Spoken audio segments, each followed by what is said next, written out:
Sebelum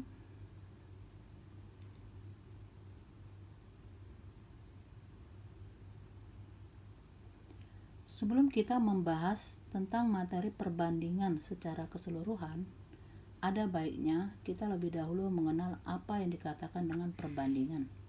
Perbandingan disebut juga rasio. Perbandingan atau rasio artinya membandingkan dua buah nilai atau lebih dari suatu besaran yang sejenis dan dinyatakan dengan cara yang sederhana. Perbandingan dapat dinyatakan dalam 3 bentuk. Bentuk kalimat, contohnya 3:4 atau 12:17. Bentuk pecahan, contohnya 3/4 atau 12/17. Simbol, contohnya 3/4, 12/7. Kita perhatikan contoh perbandingan. Ika membuat brownies pisang. Brownies tersebut dipotong menjadi 12 bagian. Ika memberi 3 potong brownies kepada adiknya. Berapa perbandingan potongan brownies adiknya terhadap potongan brownies seluruhnya? Kita akan menjawab, perbandingan potongan brownies adik terhadap potongan seluruhnya adalah 3:12 atau 1:4. Ini disederhanakan, sama-sama dibagi 3. Kalau bentuk kalimat 3:12 atau 1:4. Jika dituliskan dalam bentuk pecahan 3/12 atau 1/4. Jika dituliskan dalam bentuk simbol 3/12 atau 1/. Kita ambil contoh berikutnya. Udin mempunyai 40 kelereng.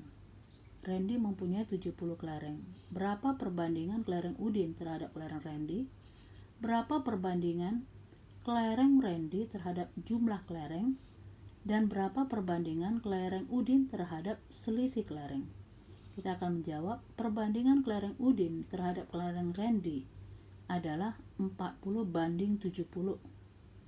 Jika disederhanakan menjadi 4:7 atau 40/70 disederhanakan 4/7. Perbandingan kelereng Randy terhadap jumlah kelereng seluruhnya adalah 70/40 tambah 70. 40 tambah 70 itu karena dikatakan jumlah. Itu sama dengan 70/110. Jika disederhanakan menjadi 7/11 atau 7/11. Perbandingan kelereng Udin terhadap selisih kelereng adalah 40/70 kurang 40. Itu sama dengan 40/30.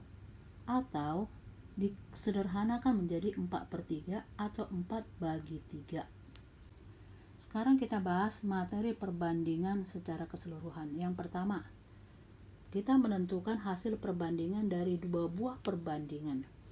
Misalnya A banding B sama dengan 2:3, B banding C sama dengan 3:5.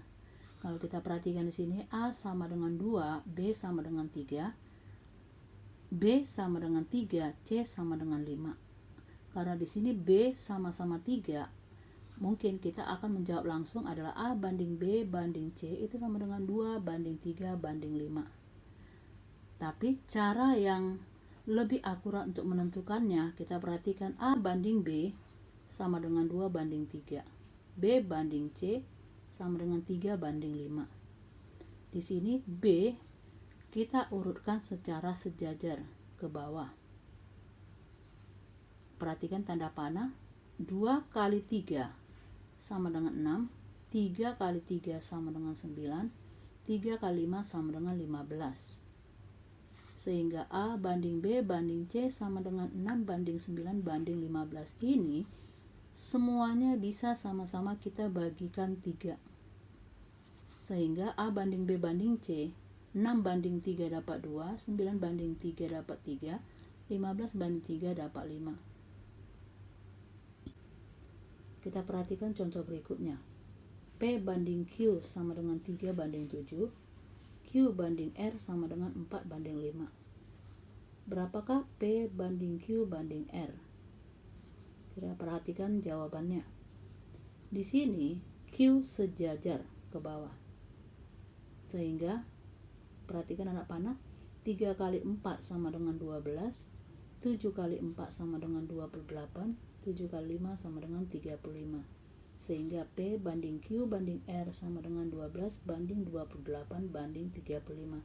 Ini tidak bisa disederhanakan karena semua angka tidak bisa dibagikan angka yang sama. Nomor berikutnya, L banding M sama dengan 4 banding 6. M banding N sama dengan 8 banding 12. Berapakah L banding M banding N? Kita perhatikan jawabannya. Kita perhatikan juga huruf yang sama kita tulis sejajar. Perhatikan tanda panah, 4 kali 8 sama dengan 32, 6 kali 8 sama dengan 48, 6 kali 12 sama dengan 72.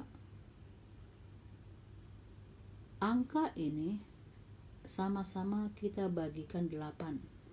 32 dibagi 8 dapat 4, 48 dibagi 8 dapat 6, 72 bagi 8 dapat 9. Sehingga L banding M banding N sama dengan 4 banding 6 banding 9. Di sini saya katakan, ingat, hasil perbandingan merupakan hasil yang paling sederhana.